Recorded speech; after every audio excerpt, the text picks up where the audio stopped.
سورہ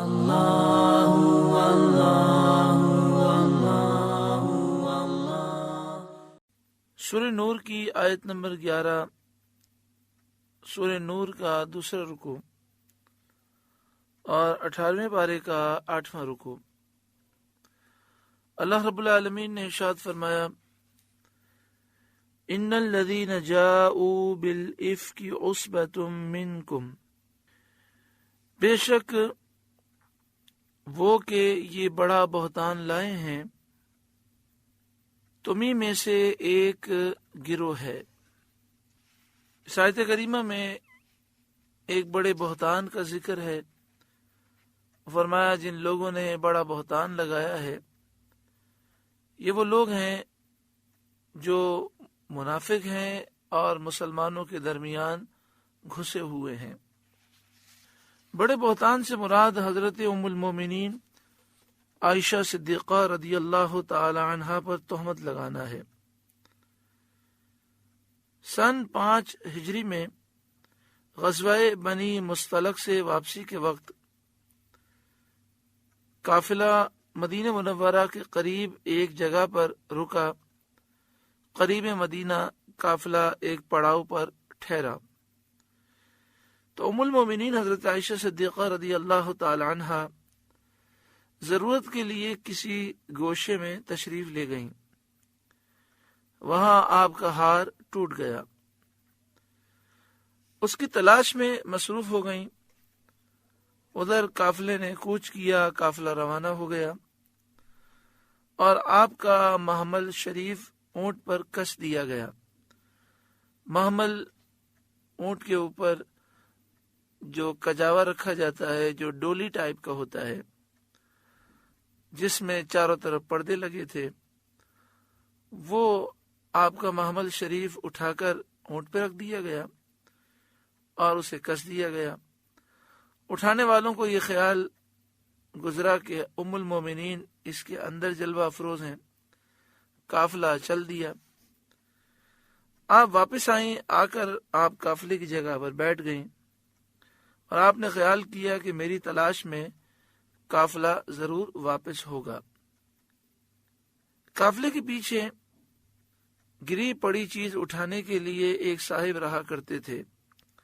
نبی اکرم صلی اللہ علیہ وآلہ وسلم کی عادت کریمہ یہ رہی کہ جب بھی کہیں سے کوئی قافلہ کوچ کرتا تو آپ ایک صاحب کو، ایک شخص کو مقرر فرماتے کہ وہ اس جگہ پر جائیں جہاں سے قافلہ اٹھا ہے اور اس کی تلاشی لیں، کوئی چیز رہ گئی ہو تو وہ اٹھا کے آئیں، اور پھر وہ قافلے کے پیچھے پیچھے آتے کہ اگر چلتے چلتے بھی کوئی چیز گر جائے تو وہ اسے اٹھا لیں۔ اس موقع پر حضرت صفوان رضی اللہ تعالیٰ عنہ اس کام پر تھے۔ جب وہ آئے اور انہوں نے آپ کو دیکھا، بلند آواز سے انہوں نے کہا، انا للہ و انا الیہ راجعون۔ تو حضرت عائشہ صدیقہ رضی اللہ تعالی عنہا نے کپڑے سے پردہ کر لیا اور اپنے چہرے کو چھپا لیا۔ انہوں نے اپنی اونٹنی بٹھائی، حضرت عائشہ صدیقہ رضی اللہ تعالی عنہا اس پر سوار ہو کر لشکر میں پہنچی۔ منافقین جن کے دل گندے تھے، منافقین سیاہ باطن نے اوہام فاسدہ پھیلائے، جھوٹے الزامات لگائے اور آپ کی شان میں بدگوئی شروع کی، گستاخیاں شروع کی۔ بعض مسلمان بھی ان کے فریب اور دھوکے میں آ گئے اور ان کی زبان سے بھی کوئی کلمہ بے جا سرزد ہوا، ایسا جملہ نکل گیا کہ جو نہیں نکلنا چاہیے تھا۔ ام المومنین حضرت عائشہ صدیقہ رضی اللہ تعالی عنہا بیمار ہو گئیں اور 1 ماہ تک بیمار رہیں۔ اس زمانے میں انہیں اطلاع نہ ہوئی کہ ان کی نسبت منافقین کیا بک رہے ہیں۔ ایک روز ام مستح سے انہیں یہ خبر معلوم ہوئی اور اس سے آپ کی بیماری اور بڑھ گئی۔ اس صدمے میں اس طرح روئیں کہ آپ کا آنسو نہ تھمتا تھا اور نہ ایک لمحے کے لیے نیند آتی تھی۔ اس حال میں سید عالم صلی اللہ علیہ وآلہ وسلم پر وحی نازل ہوئی اور حضرت ام المومنین حضرت عائشہ صدیقہ رضی اللہ تعالی عنہا کی طہارت میں، پاکیزگی میں یہ آیتیں اتری، اور آپ کا شرف اور مرتبہ اللہ تعالیٰ نے اتنا بڑھایا کہ قرآن کریم کی بہت سی آیات میں آپ کی طہارت، پاکیزگی اور فضیلت بیان فرمائی گئی۔ اس دوران آیات اترنے سے پہلے سید عالم صلی اللہ علیہ وآلہ وسلم نے برسر ممبر بقسم فرما دیا تھا۔ ممبر پر جلوہ افروز ہو کر قسم کھا کر آپ نے ارشاد فرمایا، مجھے اپنے اہل کی پاکی اور خوبی بالیقین معلوم ہے۔ یعنی آپ نے فرمایا کہ میں یقین کے ساتھ یہ جانتا ہوں کہ میرے گھر والے پاک ہیں اور حضرت عائشہ پر جتنے الزامات ہیں وہ جھوٹے ہیں۔ پھر آپ نے فرمایا، جس شخص نے میرے گھر والوں کے بارے میں بدگوئی کی ہے اس کی طرف سے میرے پاس کون معذرت پیش کر سکتا ہے؟ حضرت عمر رضی اللہ تعالی عنہ نے فرمایا کہ منافقین بالیقین جھوٹے ہیں، منافقین کے جھوٹے ہونے میں کوئی شک نہیں۔ ام المومنین بالیقین پاک ہیں، ان کے پاک ہونے میں کوئی شک نہیں۔ اللہ تعالیٰ نے سید عالم صلی اللہ علیہ وآلہ وسلم کے جسم پاک کو مکھی کے بیٹھنے سے محفوظ رکھا کہ وہ نجاستوں پر، گندگی پر بیٹھتی ہے۔ کیسے ہو سکتا ہے کہ وہ اللہ آپ کو بد عورت کی صحبت سے محفوظ نہ رکھے؟ یعنی آپ کی صحبت میں کوئی بری عورت آ ہی نہیں سکتی۔ حضرت عثمان غنی رضی اللہ تعالیٰ عنہ نے بھی اس طرح آپ کی طہارت بیان کی اور فرمایا کہ اللہ تعالیٰ نے آپ کا سایہ زمین پر نہ پڑنے دیا تاکہ اس سائے پر کسی کا قدم نہ پڑے۔ تو جو پروردگار آپ کے سائے کو محفوظ رکھتا ہے، کس طرح ممکن ہے کہ وہ آپ کے گھر والوں کو، اہل کو محفوظ نہ فرمائے؟ حضرت علی مرتضی رضی اللہ تعالی عنہ نے فرمایا کہ ایک جوں کا خون لگنے سے پروردگار عالم نے آپ کو نالین اتار دینے کا حکم دیا۔ حدیث پاک میں ہے، نبی اکرم صلی اللہ علیہ وآلہ وسلم نماز پڑھ رہے تھے اور کسی عذر کی وجہ سے، کسی وجہ سے آپ نالین پہن کر نماز ادا فرما رہے تھے۔ دوران نماز آپ نے اپنے نالین اتار دیے۔ صحابہ نے پوچھا تو نبی اکرم صلی اللہ علیہ وآلہ وسلم نے فرمایا، جبریل حاضر خدمت ہوئے اور عرض کی کہ آپ کے نالین پر ایک جوں کا خون لگا ہے۔ جوں کا خون ناپاک نہیں ہوتا، لیکن پھر بھی اللہ تعالیٰ نے یہ پسند نہ فرمایا کہ آپ کے نالین پر یہ اتنی سی آلودگی لگی ہو۔ تو حضرت علی رضی اللہ تعالیٰ عنہ نے فرمایا کہ ایک جوں کا خون لگنے سے پروردگار عالم نے آپ کو نالین اتار دینے کا حکم دیا۔ جو پروردگار آپ کی نالین شریف کی اتنی سی آلودگی کو گوارا نہ فرمائے، ممکن نہیں کہ وہ آپ کے اہل کی آلودگی گوارا کرے۔ اس طرح بہت سے صحابہ اور بہت سی صحابیات نے قسمیں کھائیں۔ آیت نازل ہونے سے پہلے ہی حضرت ام المومنین عائشہ صدیقہ رضی اللہ تعالی عنہا کی طرف سے مسلمانوں کے دل مطمئن تھے، نبی اکرم صلی اللہ علیہ وآلہ وسلم کا دل بھی مطمئن تھا۔ آیت کے نزول نے حضرت عائشہ کا عز و شرف اور زیادہ کر دیا، اور بدگوئیوں کی بدگوئی اللہ اور اس کے رسول اور صحابہ کبار کے نزدیک باطل ہے، اور بدگوئی کرنے والوں کے لیے سخت ترین مصیبت ہے۔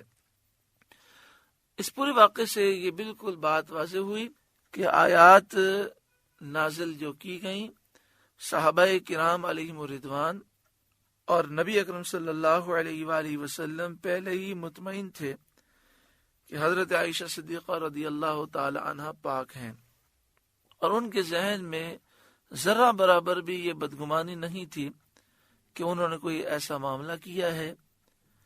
صحابہ کرام علیہم رضوان نے حضور کی بارگاہ میں حضرت عائشہ صدیقہ رضی اللہ تعالی عنہ کی شان بھی بیان کی آپ کی پاکی بھی بیان کی، اور پھر یہ کئی آیات نازل ہوئیں جس سے حضرت عائشہ صدیقہ رضی اللہ تعالیٰ عنہ کی شان و عظمت کا مزید اظہار ہوا۔ ان الذین جاؤوا بالافک عصبۃ منکم، بے شک وہ کہ یہ بڑا بہتان لائے ہیں تمہیں میں سے ایک گروہ ہے، لا تحسبوہ شرا لکم، اسے اپنے لیے برا نہ سمجھو، بل ہوا خیر لکم، بلکہ وہ تمہارے لیے بہتر ہے، یعنی اللہ تبارک و تعالی تمہیں اس پر جزا دے گا۔ اور حضرت ام المومنین عائشہ صدیقہ رضی اللہ تعالی عنہ کی شان اور ان کی براءت ظاہر فرمائے گا۔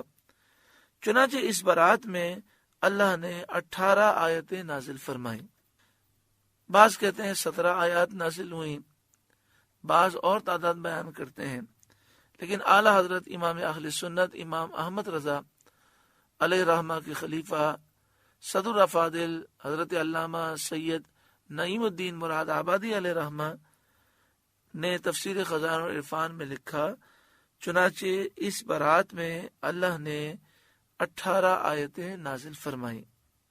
لِكُلِّ امْرِئٍ مِّنْهُمْ مَا اكْتَسَبَ مِنَ الْإِثْمِ، ان میں ہر شخص کے لیے وہ گناہ ہے جو اس نے کمایا، یعنی جیسا اس کا عمل ہے ویسا اس کے نامہ اعمال میں گناہ لکھا گیا۔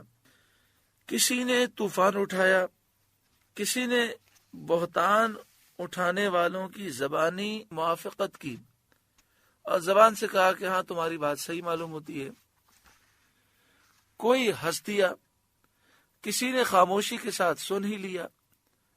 جس نے جو کیا اس کا بدلہ پائے گا، جس نے بہتان لگایا اس کا طوفان اٹھایا، جس نے اس طوفان میں اس بہتان میں زبانی کسی کا ساتھ دیا، کوئی سن کر ہنسنے لگا، اور جو خاموش رہا اور رد نہیں کیا، وہ سب اپنے نامہ اعمال میں گناہ پائیں گے۔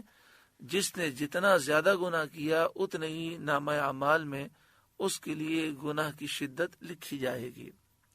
لِكُلِّ امْرِئٍ مِّنْهُمْ مَا اكْتَسَبَ مِنَ الْإِثْمِ، ان میں ہر شخص کے لیے وہ گناہ ہے جو اس نے کمایا۔ وَالَّذِي تَوَلَّى كِبْرَهُ مِنْهُمْ لَهُ عَذَابٌ عَظِيمٌ، اور ان میں وہ جس نے سب سے بڑا حصہ لیا اس کے لیے بڑا عذاب ہے۔ سب سے بڑا جو حصہ لینے والا ہے کہ اپنے دل سے یہ طوفان گڑا اور اس کو مشہور کرتا پھرا، وہ منافقوں کا سردار عبداللہ بن ابی بن سلول تھا۔ آخرت میں اسے سخت سزا دی جائے گی، اور دنیا میں بھی انہیں 80 کوڑے مارے گئے۔ جتنے منافقین تھے جنہوں نے الزام لگایا سب کو 80 کوڑے مارے گئے۔ حضرت صدر افاضل نعیم الدین مراد آبادی علیہ رحمہ لکھتے ہیں، مروی ہے کہ ان بہتان لگانے والوں پر بحکم رسول کریم صلی اللہ علیہ وآلہ وسلم حد قائم کی گئی اور 80 کوڑے لگائے گئے۔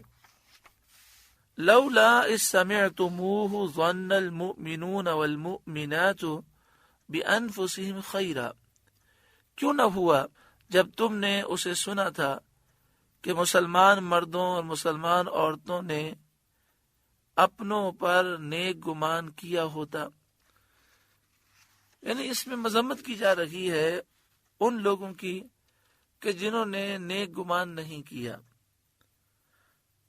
اور دل میں جن کے خیال برے آئے ان کی مذمت کی گئی، اور جن لوگوں نے خاموشی اختیار کی ان کی بھی مذمت کی گئی، کیونکہ مسلمان کو یہی حکم ہے کہ مسلمان کے ساتھ نیک گمان کرے اور بدگمانی ممنوع ہے۔ بعض بدعقیدہ بد مذہب گمراہ جو میلاد کو بدعت کہتے ہیں یا رسول اللہ کہنے کو شرک کہتے ہیں، مسلمانوں پر شرک اور بدعت کے جھوٹے الزام لگاتے ہیں، صلاۃ و سلام پڑھنے کو بدعت کہتے ہیں، ایسے گمراہ بے باک یہ کہہ گزرتے ہیں کہ سید عالم صلی اللہ علیہ وآلہ وسلم کو معاذ اللہ اس معاملے میں بدگمانی ہو گئی تھی، توبہ استغفر اللہ۔ وہ مفتری کذاب ہیں، جھوٹ باندھنے والے بہت بڑے جھوٹے کذاب ہیں، اور شان رسالت میں ایسا کلمہ کہتے ہیں جو مومنین کے حق میں بھی لائق نہیں۔ یعنی اس آیت کریمہ میں تو یہ فرمایا جا رہا ہے کہ مومن کو یہ حق ہی نہیں بنتا کہ وہ کسی مسلمان مرد یا عورت کے بارے میں بدگمانی کرے، تو رسول اللہ کیسے کر سکتے ہیں بدگمانی؟ اللہ تعالیٰ مومنین سے فرماتا ہے کہ تم نے نیک گمان کیوں نہ کیا، تو کیسے ممکن تھا کہ رسول کریم صلی اللہ علیہ وآلہ وسلم بدگمانی کرتے؟ اور حضور صلی اللہ علیہ وآلہ وسلم کی نسبت بدگمانی کا لفظ کہنا ہی کتنا بڑا گناہ ہے، کتنی بڑی گستاخی ہے، کتنی بڑی بے ادبی ہے۔ حضور صلی اللہ علیہ وآلہ وسلم کی نسبت بدگمانی کا لفظ کہنا بڑی سیاہ باطنی ہے۔ یہ وہی کہہ سکتا ہے جس کا دل اندر سے مردہ ہو، جو ایمان سے محروم ہو، جس کا دل اندر سے کالا ہو، خاص کر ایسی حالت میں یہ کہنا جبکہ بخاری شریف کی حدیث میں واضح الفاظ موجود ہیں کہ نبی کریم صلی اللہ علیہ وآلہ وسلم نے آیات کے نازل ہونے سے پہلے ہی فرما دیا اور قسم کے ساتھ فرمایا، قسم کھا کر فرمایا کہ میں جانتا ہوں کہ میرے اہل پاک ہیں، جیسا کہ ابھی اس سے پہلے ذکر ہوا۔ اس آیت کریمہ سے معلوم ہوا کہ مسلمان پر بدگمانی کرنا ناجائز ہے، اور جب کسی نیک شخص پر تہمت لگائی جائے تو بغیر ثبوت مسلمان کو اس کی موافقت اور تصدیق کرنا جائز نہیں۔ اول تو مسلمان کے ساتھ بدگمانی کرنا حرام ہے۔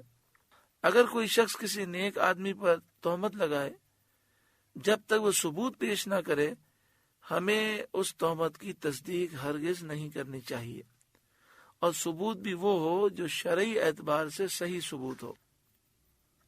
وَقَالُوا هَذَا إِفْكٌ مُبِينٌ، اور کہتے یہ کھلا بہتان ہے۔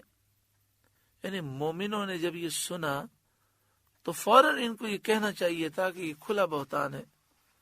تو اب بتائیے، جب مومن کو یہ حکم ہے، مومن کے لیے جائز نہیں کہ وہ خاموش رہے، تو حضور صلی اللہ علیہ وآلہ وسلم کے بارے میں اور حضرت صدیق اکبر کے بارے میں یہ جو میلاد کو بدعت کہتے ہیں، مسلمانوں پہ شرک و بدعت کے الزام لگانے والے بد عقیدہ بد مذہب ہیں، وہ نبی اکرم صلی اللہ علیہ وآلہ وسلم پر اور حضرت صدیق اکبر پر یہ الزام لگاتے ہیں کہ وہ حضرت عائشہ کے بارے میں بدگمان تھے، نعوذ باللہ من ذالک۔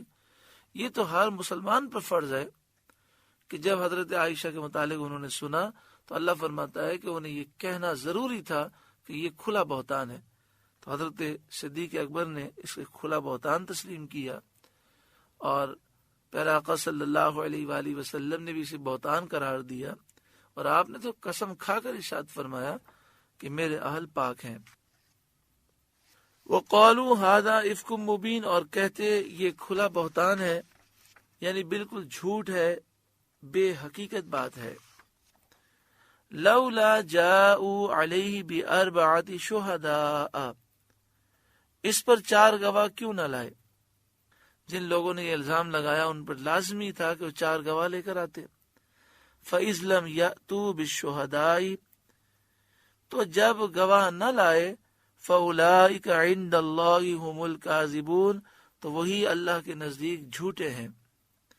وَلَوْلَا فَضْلُ اللَّهِ عَلَيْكُمْ وَرَحْمَتُهُ فِي الدُّنْيَا وَالْآخِرَةِ، اور اگر اللہ کا فضل اور اس کی رحمت تم پر دنیا اور آخرت میں نہ ہوتی، اور تم پر فضل و کرم منظور نہ ہوتا، جس میں سے توبہ کے لیے مہلت دینا بھی ہے اور آخرت میں عفو و مغفرت فرمانا بھی ہے، لَمَسَّكُمْ فِي مَا أَفَضْتُمْ فِيهِ عَذَابٌ عَظِيمٌ، تو جس چرچے میں تم پڑے اس پر تمہیں بڑا عذاب پہنچتا۔ یعنی تم نے اتنا بڑا بہتان باندھا ہے اور اس بہتان کا تم نے رد نہیں کیا، تم خاموش رکھے ہو۔ اگر اللہ تعالیٰ کا تم پر فضل اور کرم نہ ہوتا اور اللہ تعالیٰ تم پر غضب فرماتا تو تمہیں توبہ کی مہلت نہ دیتا، فوراً تم سب ہلاک ہو جاتے، اور پھر آخرت میں اللہ تعالیٰ تمہاری مغفرت نہ فرماتا۔ اس سے ام المومنین حضرت عائشہ صدیقہ رضی اللہ تعالی عنہا کی شان بھی معلوم ہوتی ہے، اور یہ حضرت عائشہ کا معاملہ اتنا نازک کیوں ہے؟ اس لیے کہ حضرت عائشہ پہ تہمت لگانا رسول اللہ پہ تہمت لگانا ہے، تو اس لیے حضور صلی اللہ علیہ وآلہ وسلم کی بھی شان معلوم ہوتی ہے۔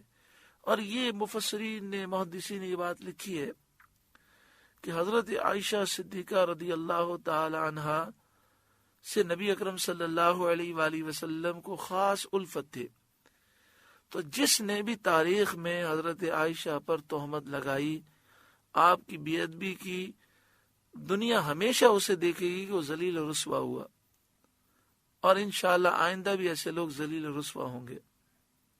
اِتَلَقَّوْنَهُ بِأَلْسِنَتِكُمْ، جب تم ایسی بات اپنی زبانوں پر ایک دوسرے سے سن کر لاتے تھے، وَتَقُولُونَ بِأَفْوَاهِكُمْ مَا لَيْسَ لَكُمْ بِهِ علم، اور اپنے منہ سے وہ باتیں نکالتے تھے جس کا تمہیں علم نہیں، وَتَحْسَبُونَهُ هَيِّنًا، اور اسے سہل سمجھتے تھے، آسان سمجھتے تھے، اور خیال کرتے تھے کہ اس میں بڑا گناہ نہیں، وَهُوَ عِندَ اللَّهِ عَظِيمٌ، اور وہ اللہ کے نزدیک بڑی بات ہے، یعنی بڑا جرم ہے۔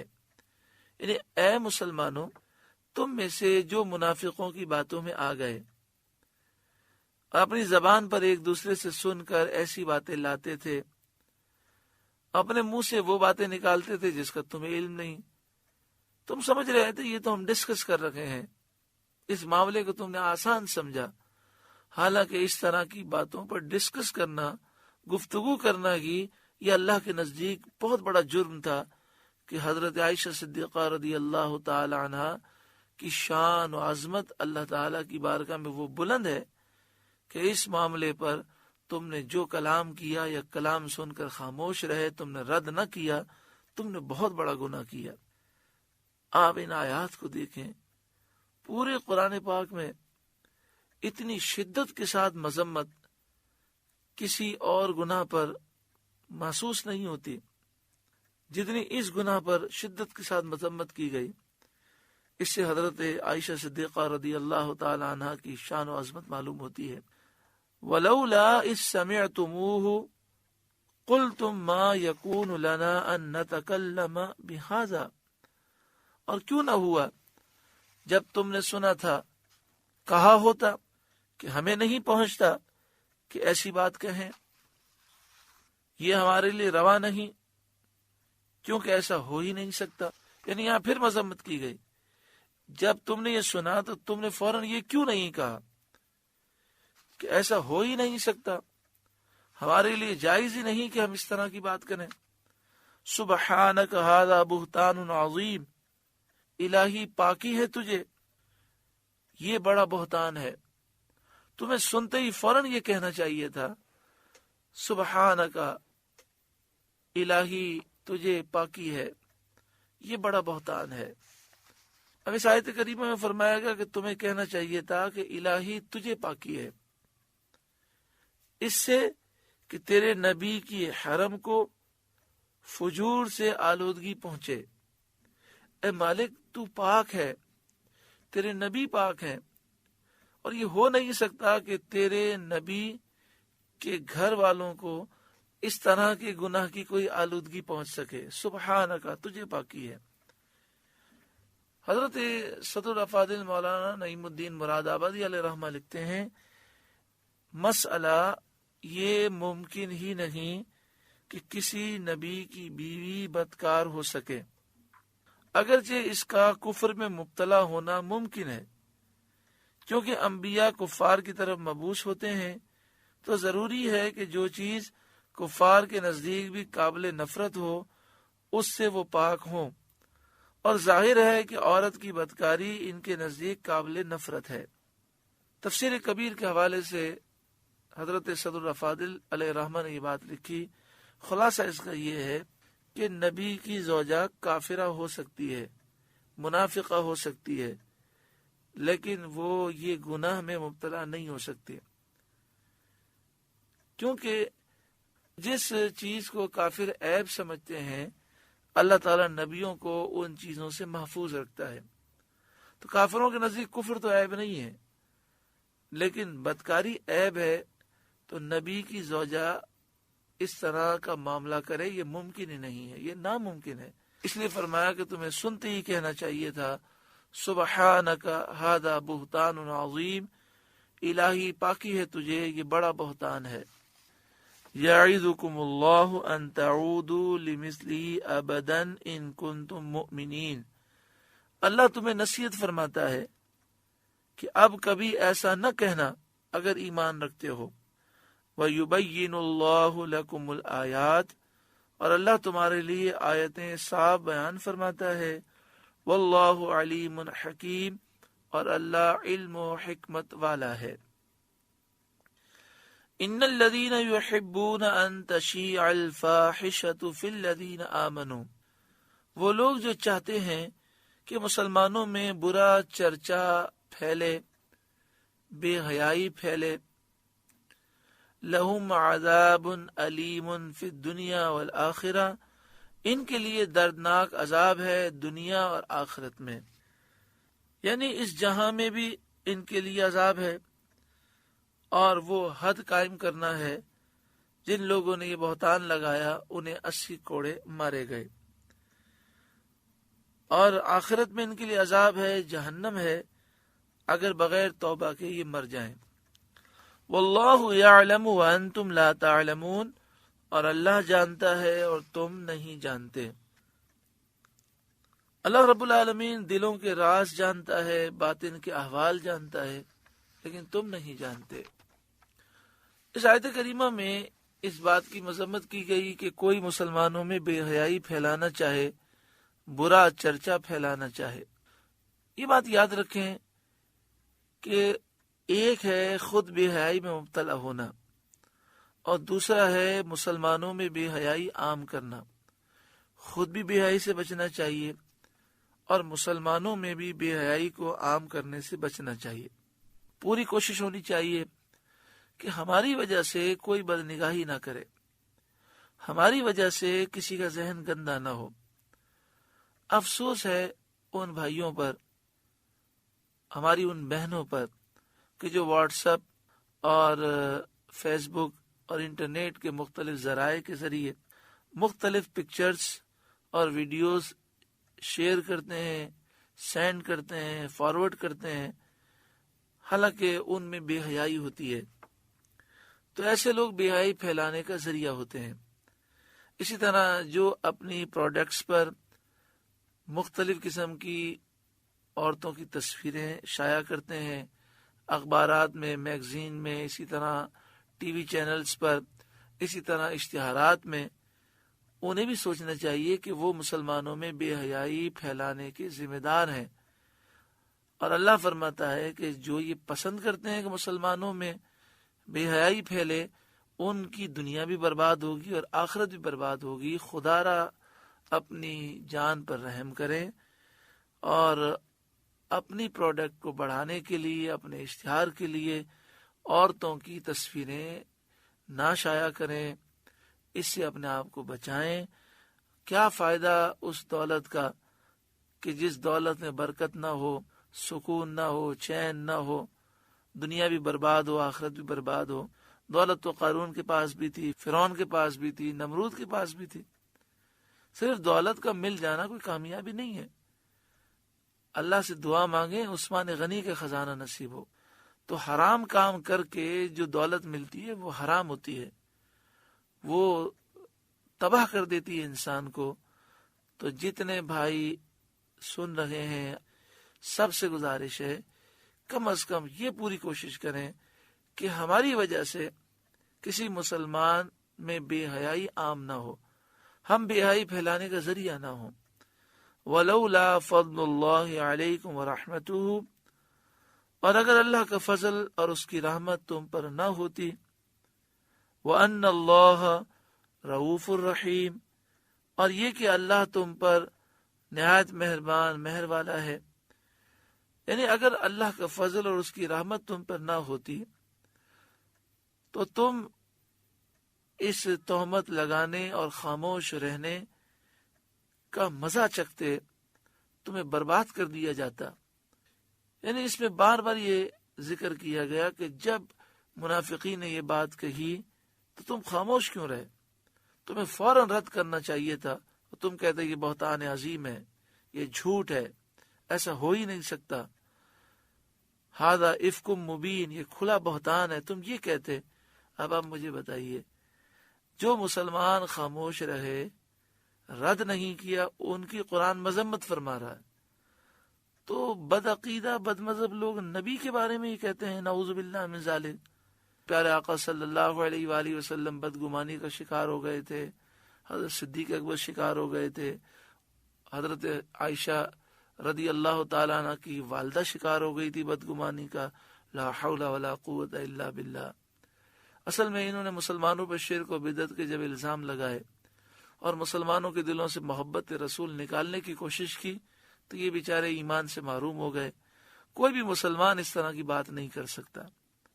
یہ بدعقیدہ لوگ ایسی بات کیوں کرتے ہیں اور نبی اکرم صلی اللہ علیہ وآلہ وسلم پر اتنا بڑا جھوٹا الزام لگاتے ہیں، گستاخی کرتے ہیں؟ ایسا کیوں کرتے ہیں؟ اصل میں یہ چاہتے یہ ہیں کہ یہ ثابت ہو جائے کسی طریقے سے کہ نبی اکرم صلی اللہ علیہ وآلہ وسلم کو اللہ تعالیٰ نے غیب کا علم نہیں دیا. تو یہ ثابت کرنے کے لیے یہ ایسی بکواسات کرتے ہیں. وہ پہلے یہ بکواس کرتے ہیں، بکواس کر کے کہتے ہیں دیکھو اگر حضور کو پتہ ہوتا تو حضور بدگمانی کا شکار نہ ہوتے. اس کا مطلب یہ ہوا کہ حضور کو کچھ پتہ ہی نہیں ہے. لا حول ولا قوت الا باللہ. نقل کفر کفر نباشت، توبہ استغفر اللہ. اللہ تعالیٰ ایسے لوگوں کے شر سے محفوظ فرمائے کہ توحید کا نام لے کر خود اپنا ایمان بھی انہوں نے برباد کیا، نبی صلی اللہ علیہ وسلم کی گستاخی کر کے، اور دوسروں کا بھی ایمان برباد کرنے کی کوشش کرتے ہیں. اللہ تعالیٰ ان بدعقیدہ لوگوں کے شر سے ہر مسلمان کو محفوظ فرمائے اور ان سے دوری عطا فرمائے، ان سے دوستی سے محفوظ فرمائے، ان سے تعلقات رکھنے سے محفوظ فرمائے. اللہ تعالیٰ ایسے بدعقیدہ اور گستاخوں سے ہر مسلمان کو دور فرما دے.